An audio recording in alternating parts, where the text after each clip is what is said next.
একটা মেয়ে ছিল, সীতা, সাবিত্রী ও দ্রৌপদীর দেশের মেয়ে। যা খুশি একটা নাম কল্পনা করে নিও।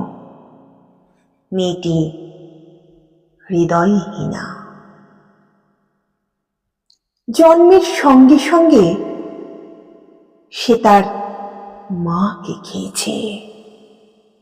ডাক্তার, আত্মীয়, পরিজন সবাই চেয়েছিল মাকে বাঁচাতে, অথচ মা বাঁচেনি, মেয়ে বাঁচল। মেয়ের বাপ ঘৃণায় বলল, মা খাকি, হার্টলেস মেয়ে।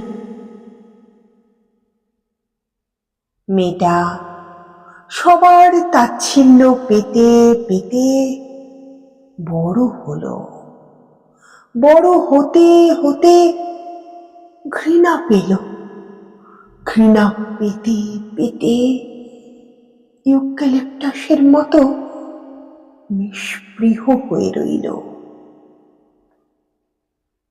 দাদু বলতেন হার্টলেস, দিদিমা বলতেন হার্টলেস, প্রতিবেশীরা বলতো হার্টলেস। ও জানত গরুকে বলে গরু, গাছকে বলে গাছ, আর হার্টলেস মানে ও।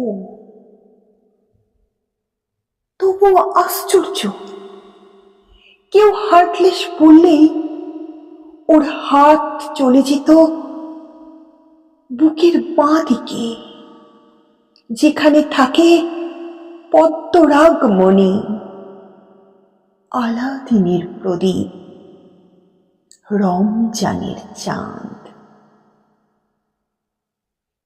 মেয়েটির জন্য কেউ কোনো দিনও কিনে দেয়নি ফ্রক পরা পুতুল, তবুও বড় হলো।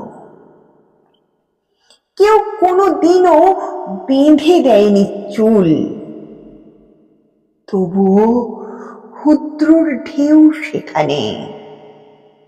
কেউ কোনো দিনও চোখে পড়ায়নি কাজল, তবু ওর ডাগর চোখে আকাশ প্রদীপ।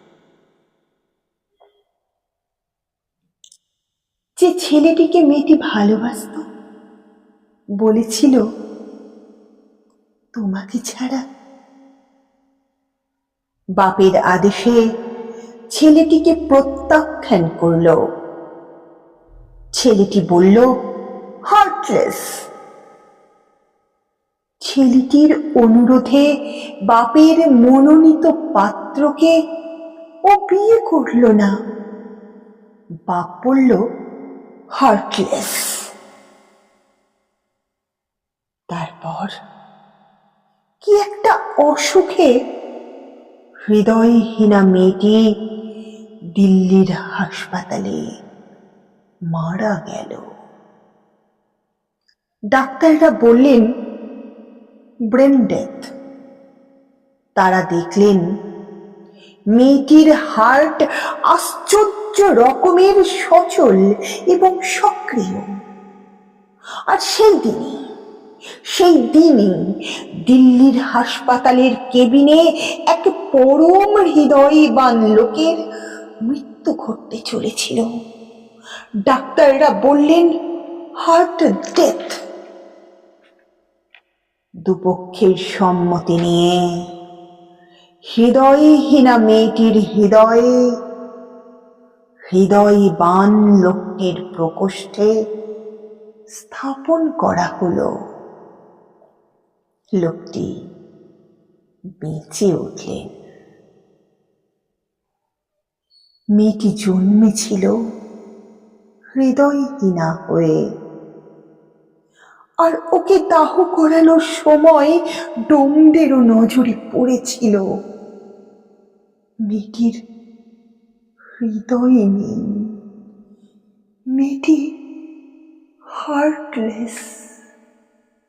মেয়েটি হার্টলেস।